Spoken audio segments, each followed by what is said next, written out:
సీరియల్లో సినిమాలో నటించాలనుకుంటున్నారా? అయితే వెంటనే మా యాక్టింగ్ స్కూల్లో జాయిన్ అవ్వండి. నమస్తే రమగారు. నమస్తే జయ. రమగారు, మనకి వినాయక చవితి ఉంది.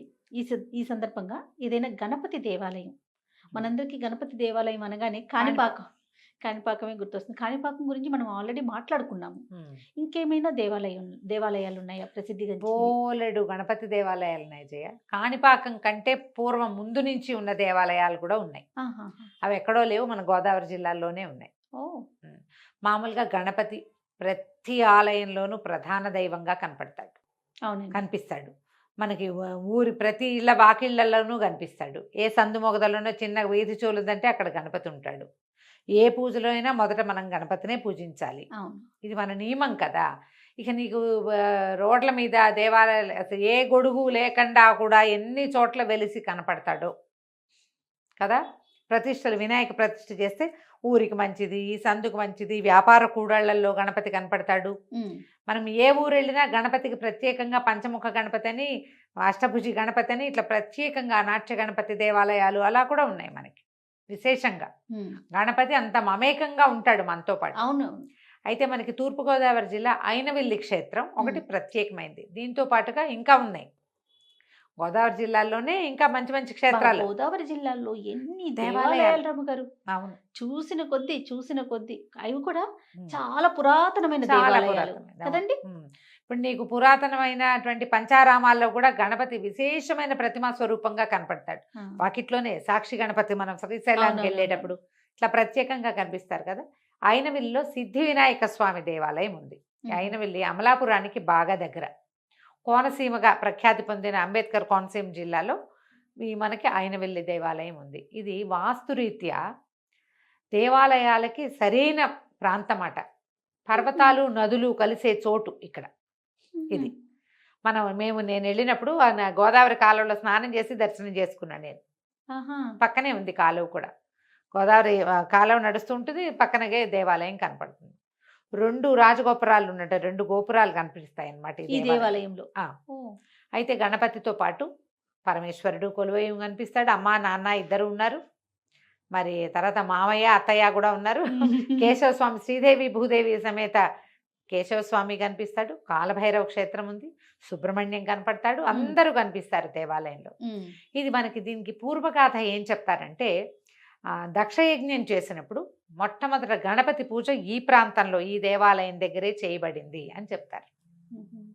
ఈ ప్రాంతంలోనే దక్షయజ్ఞం అంటే మన దక్షవాటికి ఎక్కడ ఉంది, మనకి దగ్గరలోనే కదా అవన్నీ క్షేత్రాలు ఉన్నాయి.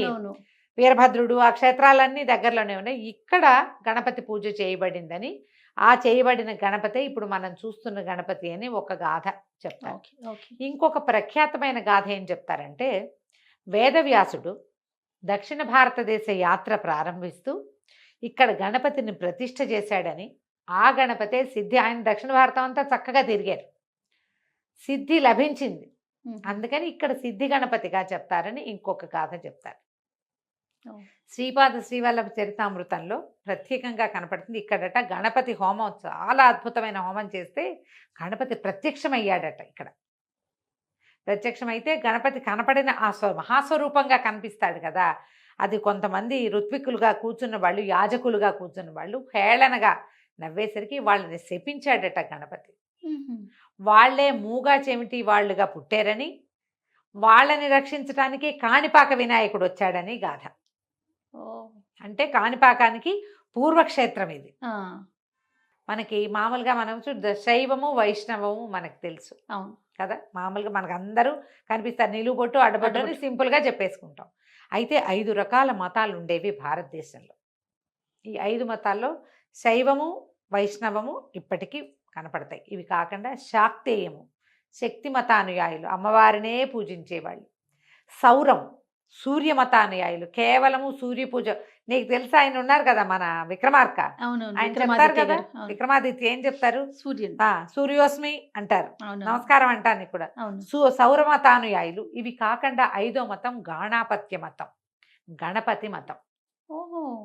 మనకి పంచాయతన పూజా విధానం అనేది భారతదేశంలో ప్రఖ్యాతమైన విధానం.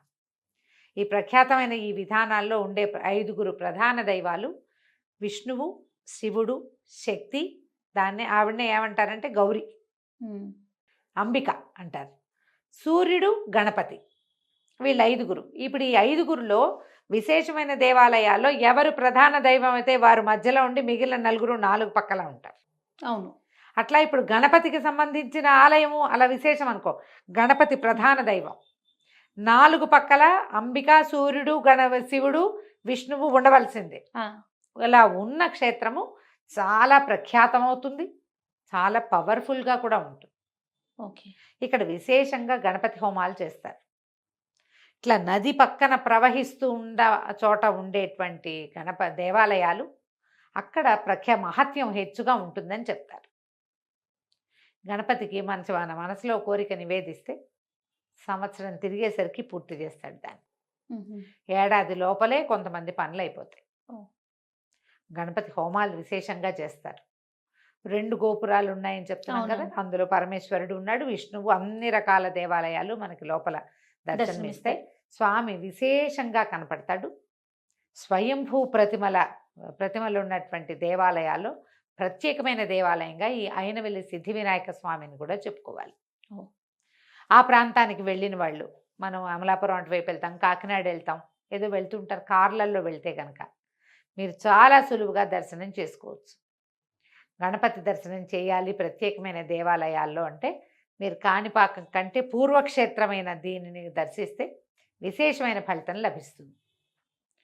తేలిక రోడ్డు దారి చేరుకోవడం కూడా అమలాపురానికి ఒక 12-13 కిలోమీటర్ల దూరం ఉంటుందంటే, ఆ కోనసీమ కాబట్టి పచ్చగా అందంగా ఉంటుంది. ఓ. వాతావరణం చాలా బాగుంటుంది. నిత్యము అర్చనలు సాగుతూ ఉంటాయి. ఏదైనా హోమానికి డబ్బులు కట్టి మనం అవకాశం ఉంటే హోమంలో పాల్గొంటే కూడా మంచిది. ఉమ్. గణపతి హోమాలు చేయటం వల్ల విద్యా వ్యాపార అభివృద్ధి జరుగుతుంది. ఓ.